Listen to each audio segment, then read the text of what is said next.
Hey, Spreadsheet Sensei here with a video from Google Docs on how to create a dependent pull-down validation inside of Google Sheets. So when I say what is a dependent validation, the answer is that it's a pair of pull-down boxes where when you choose something from the first pull-down box, it controls what is visible in the second pull-down. So here if I choose red, I see red fruits. If I choose green, I get a different set of fruits, and these are dependent on the choice in the first pull-down list box. So let's go ahead and get started. Here we have a starting point spreadsheet, and if you want to follow along exactly, then this would be a great time to pause the video and go ahead and build the same spreadsheet. So go ahead and do that, and I'll certainly be here when you get back.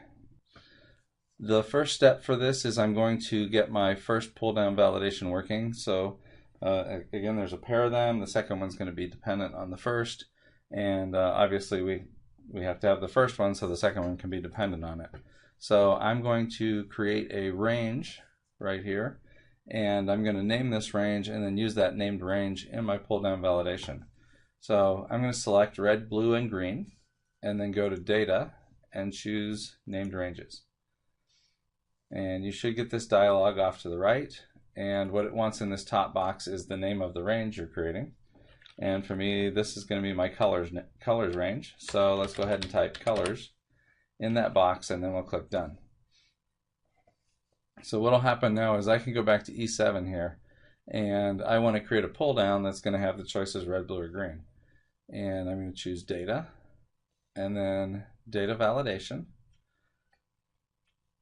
The dialog box that comes up has the cell that I'm in now, and then here is, it wants to know, what are you trying to do? Well, I want to validate this based on a list of data from some other range, which is the default.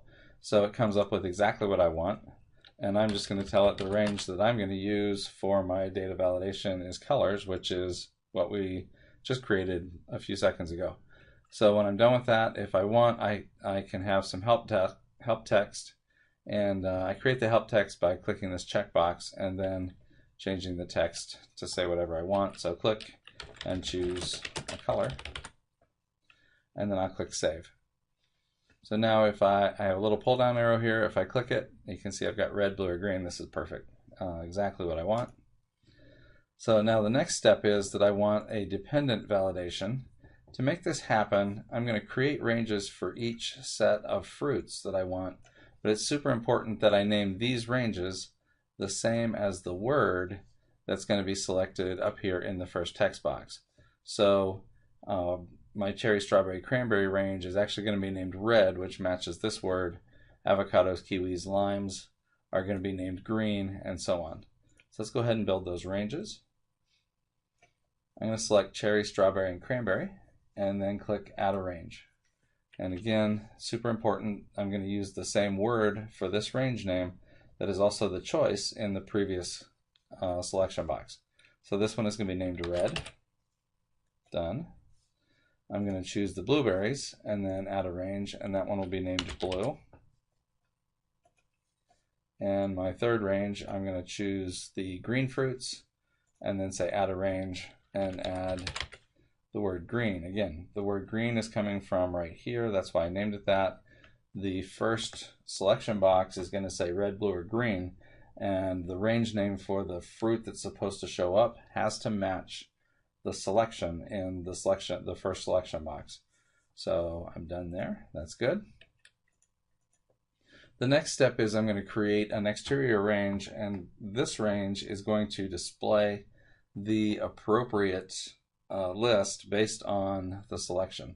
And to do that, I'm going to use the indirect function.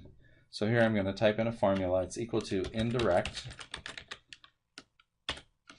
And what the indirect function does is it takes the value that's in some other cell and it uses that as a cell reference. So in E7, we're going to have a value. The value is going to be red, blue, or green.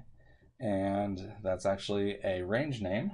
And so this indirect function is going to use that range name and display that range. So right here I'm going to say equal to indirect of E7 and then close my parentheses and hit enter. It's like, hey, wait, what's going on? Well, look at E7. I haven't entered anything. Let's choose red. And look what happened over here. Cherry, strawberry, cranberry. Nice. Let's choose green. Avocado, kiwi, lime. Let's choose blue. Hey, everything's working pretty nice. That's exactly what I want. So this is working. The next step that I'm going to do is choose my longest list. Red and green are both the same size. And then select the range. If you think you're going to add to the list later, you could select a longer range. It's not going to hurt anything. And then I'm going to name this range. So add range, and here I'm going to call this fruits. And then I'll say done. And now this range is named. I can go back to my fruit selection on E9. And we'll do data. And data validation. List from range. And the list range that I want is going to be fruits. Let's go ahead and show some help text. So click and pick a fruit. Save. And now if I pull down, I see my green fruits, so that's working so far. Let's change this to red. So green, change it to red, and pull down, and there's my red fruits. What happens if my list is shorter? Will I get lots of empty spaces, or what will it do? So I click blue and pull down, and hey, look, there's only one fruit. This is exactly what I want. So basically that's it. If you want to create a set of dependent selection boxes in Google Sheets, this is one way to do it. Hope you enjoyed the video. Thanks a lot.